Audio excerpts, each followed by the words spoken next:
So hello guys, welcome to our channel. তো আজকের এই ভিডিওতে আমরা কথা বলবো মোহনবাগানের পরবর্তী ডুরান্ড কাপের ম্যাচ নিয়ে। ম্যাচটি কোন টিমের সাথে রয়েছে এবং কবে কোথায় অনুষ্ঠিত হতে চলেছে, এই ম্যাচের লাইভ তোমরা কোথায় কিভাবে দেখবে, ফ্রিতে লাইভ কিভাবে দেখবে সেটা নিয়েও কথা বলবো। মোহনবাগান যে টিমটার এগেনস্টে খেলছে সেই টিমটা কেমন, মোহনবাগানের কতজন বিদেশি খেলবে, কি কি পরিবর্তন হতে পারে, কেমন লাইন আপ নামাতে পারে, মানে পুরো ম্যাচ প্রিভিউ নিয়ে ডিটেলসে আলোচনা করব। তো ভিডিওটা ইন্টারেস্টিং হবে, শেষ পর্যন্ত দেখতে থাকো। আর চ্যানেলে যারা প্রথমবার এসেছো তাদেরকে একটা রিকোয়েস্ট, অবশ্যই একটা করে সাবস্ক্রাইব করে দিও। তোমাদের করা একটা সাবস্ক্রাইব আমার কাছে অনেক মোটিভেশন এবং ভিডিও বানাতে আরও উৎসাহ পাই। তো অবশ্যই প্রত্যেকেই সাবস্ক্রাইব করে দিও, এটা একদম ফ্রি। তো যদি আমরা প্রথমেই কথা বলে নিই মোহনবাগানের পরবর্তী ডুরান্ড কাপের ম্যাচ কবে কোন টিমের সাথে রয়েছে। তো মোহনবাগানের পরবর্তী ডুরান্ড কাপের ম্যাচ রয়েছে সাউথ ইউনাইটেড ফুটবল ক্লাবের সঙ্গে, যেটা তোমাদেরকে এর আগের ভিডিওতেই জানিয়ে দিয়েছিলাম, তবে আরও একবার জানিয়ে দিচ্ছি এই ভিডিওতে।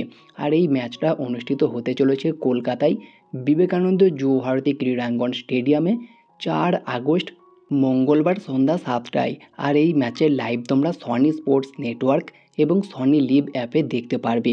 আর একদম ফ্রিতে দেখার জন্য কিচ্ছু করতে হবে না, শুধু এই চ্যানেলটা সাবস্ক্রাইব করে রাখো। ম্যাচের একটু আগেই তোমরা একদম ফ্রি লাইভ লিঙ্ক পেয়ে যাবে। তো যদি আমরা কথা বলে নিই সাউথ ইউনাইটেড ফুটবল ক্লাব, এই টিমটা কেমন, এই টিমে কি কোনো বিদেশি রয়েছে? তো এই টিমে কোনো বিদেশি নেই। টিমটা একটা সি গ্রেডের টিম, যেখানে বেশিরভাগ ইন্ডিয়ান প্লেয়ার, মানে অল ইন্ডিয়ান স্কোয়াড। তো অবশ্যই মোহনবাগানের জন্য খুব একটা কঠিন ম্যাচ এটা হবে না আমি মনে করছি। আর মোহনবাগানের উচিত এই ম্যাচটাতে বেশি বেশি গোল করে একটা বড় গোল ডিফারেন্স নিয়ে নেওয়া, যেটা কিন্তু পরবর্তী সময়ে কাজে লাগবে। কেন বলছি সেটা হয়তো তোমরা বুঝতেও পারছো। তো সেই বিষয়টাকে মাথায় রেখেই মোহনবাগানকে খেলতে নামতে হবে। তবে টিমটাকে যে একেবারেই হালকাভাবে নিয়ে নেবে এবং একাধিক গোল করে দেবে সেটাও কিন্তু নয়। প্রতিপক্ষ দলটি যে অনেকটা শক্তিশালী হবে এমনটাই কিন্তু তাদেরকে আশা করে খেলতে হবে। তো আমি চাইবো যে মোহনবাগান এই ম্যাচটা অনেক ভালোভাবে জিতুক এবং অনেক বেশি গোল করুক। তবে সেটা ম্যাচেই দেখা যাবে কি করবে মোহনবাগান। আর যদি আমরা কথা বলি মোহনবাগানের এই ম্যাচটাতে কতজন বিদেশি খেলতে পারে, তো এই ম্যাচে মোহনবাগানের দুটো বিদেশি তো অলরেডি রয়েছে।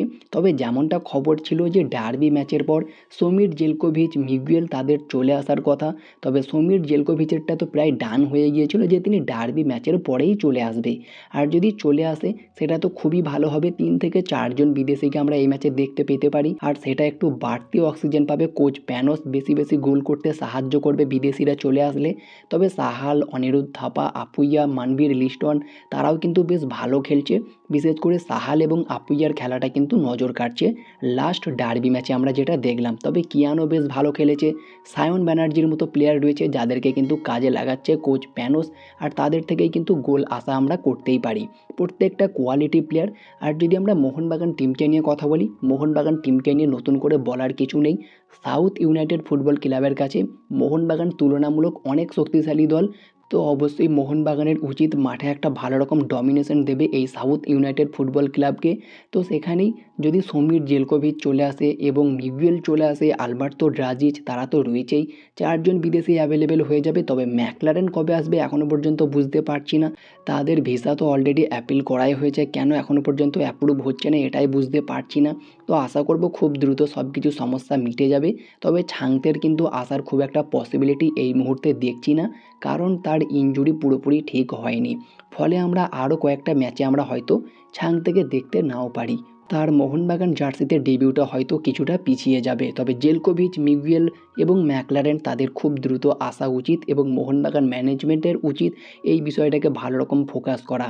তো যদি আমরা কথা বলি মোহনবাগান কী কী পরিবর্তন করবে, খুব একটা পরিবর্তন তো হবে না। তবে যদি বিদেশি আসে সেই ক্ষেত্রে বেশ কিছু পরিবর্তন আমরা দেখব। তো বিদেশিরা যদি সবাই চলে আসে এবং 4জন বিদেশি যদি মোটামুটিভাবে অ্যাভেলেবেল হয়ে যায়, তাহলে মোহনবাগানের কেমন লাইন আপ হতে পারে। আর বর্তমানে মোহনবাগানের যে 2জন বিদেশি রয়েছে ড্রাজিচ এবং আলবার্তো, তাদের দুজনকেই যদি একসঙ্গে খেলানো হয় পরের ম্যাচে, তাহলে কেমন হতে পারে মোহনবাগানের লাইন আপ, দুটো লাইন আপ নিয়েই আমরা আলোচনা করব। তার আগে আমরা কথা বলে নেব ফরমেশন নিয়ে। তো আমি চাইবো এই ম্যাচে প্যানাগুয়েটিস ডিলিম্পেরিস 4-1-4-1 এই ফরমেশনটাতে যাক এবং একটা ব্রিলিয়ান্ট লাইন আপ আমরা দেখতে পারবো এই ফরমেশনে। যদিও ম্যাচ চলাকালীন অনেক রকম ফরমেশনে সুইচ করছে, দারুণ একটা বিল্ড আপ আমরা খেলা দেখতে পাচ্ছি এবং একটা কম্বিনেশন দেখতে পাচ্ছি। প্রত্যেকটা প্লেয়ারের সঙ্গে একটা ভালো কানেকশন রয়েছে, প্রত্যেকটা প্লেয়ার খুবই অ্যাক্টিভ লাগছে, দেখেও বেশ ভালো লাগছে, ভালো রকম বল স্ন্যাচ করে নিচ্ছে। তো সব কিছু ঠিকঠাক রয়েছে, তবে আরও কিছুটা ফিট হতে সময় লাগবে। আশা করছি প্রত্যেকটা প্লেয়ার হয়তো পুরো ফিট নেই, যার ফলে আরও কিছুটা ভালো পারফর্ম আমরা দেখতে পারছি না। এর থেকেও বেটার পারফর্ম আমরা দেখতে পারবো যত সময় এগোবে। তো যদি আমরা 4-1-4-1 ফরমেশনে মোহনবাগানের লাইন আপ নিয়ে কথা বলি, প্রথমেই আমরা কথা বলে নেব যদি তিনজন মোটামুটি বিদেশি অ্যাভেলেবেল হয়ে যায়, যেখানে আলবার্তো, সমীর জেলকোভিচ এবং ম্যাকলারেন এই তিনটে বিদেশিই যদি থাকে, ড্রাজিচ তো রয়েছেই, তাকে আমরা অ্যাজ এ সাবস্টিটিউট হিসাবে দেখতে পারবো। তবে বাকি সমীর জেলকোভিচ এবং ম্যাকলারেন যদি পরের ম্যাচের আগেই চলে আসে আর সেই ম্যাচে যদি স্টার্ট করাই ম্যাকলারেন এবং জেলকোভিচকে, তাহলে কেমন হতে পারে মোহনবাগানের লাইন আপ, সেটাই এখন দেখাতে চলেছি। তো দেখে নাও এরকম হতে পারে অনেকটা লাইন আপটা।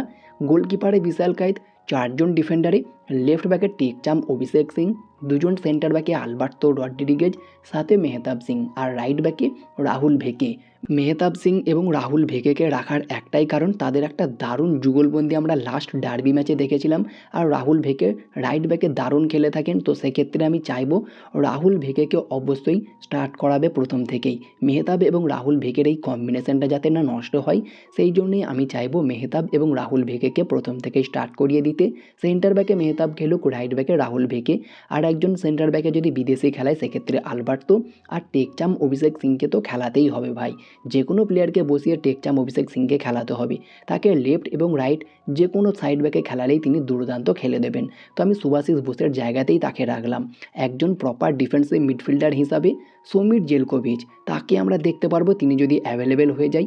যেহেতু আমি বলেছি এখানে যে বিদেশিরা যদি অ্যাভেলেবেল হয়ে যায় তাহলে কেমন হতে পারে লাইন আপটা, সেই কারণেই কিন্তু এরকম সাজিয়েছি। Samir Zelkovic as a defensive midfielder হিসাবে থাকবে, কারণ ম্যাচ চলাকালীন ফরমেশন কিন্তু সুইচ হচ্ছে, সেখানে কিন্তু দুটো সাইড ব্যাক ওভারল্যাপে আক্রমণে উঠে যাবে, রাহুল ভেকে, টেকচাম অভিষেক সিং দুজনেই উঠে যাবে, আর সমীর জেলকোভিচ কিন্তু চলে আসবে আলবার্তো এবং মেহতাব, তাদের দুজনের মাঝখানে একদম সেন্টার ব্যাক হিসাবে তিনি খেলবেন, যেটা লাস্ট ম্যাচে আমরা আপুইয়াকে করতে দেখেছি। তো এবার থেকে জেলকোভিচ অ্যাভেলেবেল হয়ে গেলে তাকে আমরা সেই কাজটা করতে দেখতে পারবো। এই কারণেই কিন্তু এই প্লেয়ারটিকে নেওয়া। প্যানাগুয়েটিস ডিলিম্পেডিসের আন্ডারে এই প্লেয়ারটার ভূমিকা কিন্তু অনেক বেশি থাকবে। আর যদি আমরা চারজন মিডফিল্ডার নিয়ে কথা বলি, left মিডফিল্ডে Liston Colaco, right মিডফিল্ডে মানবীর Singh, দুজন সেন্ট্রাল মিডফিল্ডে আপুইয়া থাকবে, সঙ্গে সাহাল আব্দুল সামাদকে আমি অবশ্যই রাখবো। আর এই প্যানাগুয়েটিস ডিলিম্পেডিসের আন্ডারে সাহাল আব্দুল সামাদের একটা বড় ভূমিকা হতে চলেছে এবং তাকে কিন্তু বেশি বেশি গেম টাইম দিতে পারে, যেটা আমার মনে হচ্ছে। সাহাল আব্দুল সামাদকে কিন্তু বেশ ভালো রকম পছন্দ করছে কোচ প্যানাগুয়েটিস ডিলিম্পেডিস। তো এক্ষেত্রে আমি সাহাল আপুইয়াকে একদম সেন্ট্রাল মিডফিল্ডে খেলিয়ে দেবো, যেখানে আপুইয়ার একটা আমরা বক্স টু বক্স কানেকশন আমরা দেখতে পারবো, যিনি মাঝ মাঠে আক্রমণের পাশাপাশি নেমে এসে সমীর জেলকোভিচের পাশে ডিফেন্সিভ ব্লকার হিসাবেও কাজ করবে। তো এটা একটা ভালো কম্বিনেশন হতে পারে। আর আপফ্রন্টে জেমি ম্যাকলারেন। তো যদি তিনটে বিদেশিকে খেলানো হয় তাহলে অনেকটা হতে পারে এই রকম লাইন আপ। আর যদি পরের ম্যাচের আগেই কোনো বিদেশি না আসে, যে দুজন বিদেশি রয়েছে আলবার্তো, ড্রাজিচ, এই দুই বিদেশিকে নিয়েই দল সাজাই, তাহলে কেমন হতে পারে মোহনবাগানের লাইন আপ। তো অনেকটাই এইরকম হতে পারে মোহনবাগানের লাইন আপ। গোলকিপারে বিশাল কায়েত, চারজন ডিফেন্ডারে লেফট ব্যাকে টেকচাম অভিষেক সিং, রাইট ব্যাকে রাহুল ভেকে, দুজন সেন্টার ব্যাকে আলবার্তো রড্রিগেজ, সাথে মেহতাব সিং, একজন ডিফেন্সিভ মিডফিল্ডার হিসাবে আপুইয়া, চারজন মিডফিল্ডারে লেফট মিডফিল্ডে লিস্টন কোলাসো, রাইট মিডফিল্ডে মানবীর, দুজন সেন্ট্রাল মিডফিল্ডে অনিরুদ্ধ থাপা, সঙ্গে সাহাল আব্দুল সামাদ, আর আপফ্রন্টে স্ট্রাইকারে ডেজান রাজিজকে স্টার্ট করিয়ে দিলে আমি মনে করছি বেটার হবে। কারণ ইন্ডিয়ান ফরওয়ার্ডকে নিয়ে কিন্তু খুব একটা কাজ আমরা লাস্ট ম্যাচে দেখতে পাইনি। তো সেক্ষেত্রে অনেকটা বেটার হবে রাজিজকে সেন্টার ফরওয়ার্ড হিসাবে খেলিয়ে দিলে। তবে যদি আলবার্তো রড্রিগেজকেও নাও স্টার্ট করিয়ে সেখানে মেহতাব এবং রাহুল ভেকেকে সেন্টার ব্যাকে খেলিয়ে লেফট ব্যাকে সুভাশিস বোসকে এনে রাইট ব্যাকে টেকচাম অভিষেক সিংকে দেয়, সেটাও কিন্তু করতে পারে। কারণ প্রতিপক্ষটা যে খুব শক্তিশালী সেটা কিন্তু নয়। প্যানাগুয়েটিস ডিলিম্পেডিস প্রতিপক্ষকে দেখেই দল সাজায়। তো এর আগে আমরা অনেক দেখেছি পাঞ্জাবে থাকতে তিনি কিন্তু অনেক ভালো ভালো টিমের এগেনস্টেও all Indian defence line up নিয়ে খেলিয়েছে। তো আমার মনে হয় আলবার্তোকে হয়তো রেস্ট দিতে পারে এবং অল ইন্ডিয়ান ডিফেন্স নিয়েই যেতে পারে। তো দেখা যাক সেটা প্যানাগিওটিস ডিলিম পেরিসের উপরে নির্ভর করছে কি হয়। তবে আমার মতে এই দুটো লাইন আপ বেস্ট হতে পারে, একটা বিদেশিরা অ্যাভেলেবেল হয়ে গেলে, আর একটা যদি বিদেশি অ্যাভেলেবেল না হয় আলবার্তো এবং ড্রাজিজকে খেলায়, সেটা কিন্তু এরকমও হতে পারে। তো আমার মতে বেস্ট লাইন আপ এটাই। তোমাদের মতে কেমন হতে পারে মোহনবাগানের লাইন আপ সেটা কমেন্টে জানিও। তো এই ছিল আজকের ভিডিওটি ভালো লাগলে লাইক শেয়ার কমেন্ট করে চ্যানেলটিকে সাবস্ক্রাইব করে পাশের বেল আইকনটিতে অল প্রেস করে দিও। তো দেখা হচ্ছে নেক্সট কোনো ভিডিওতে। Bye bye, have a good day.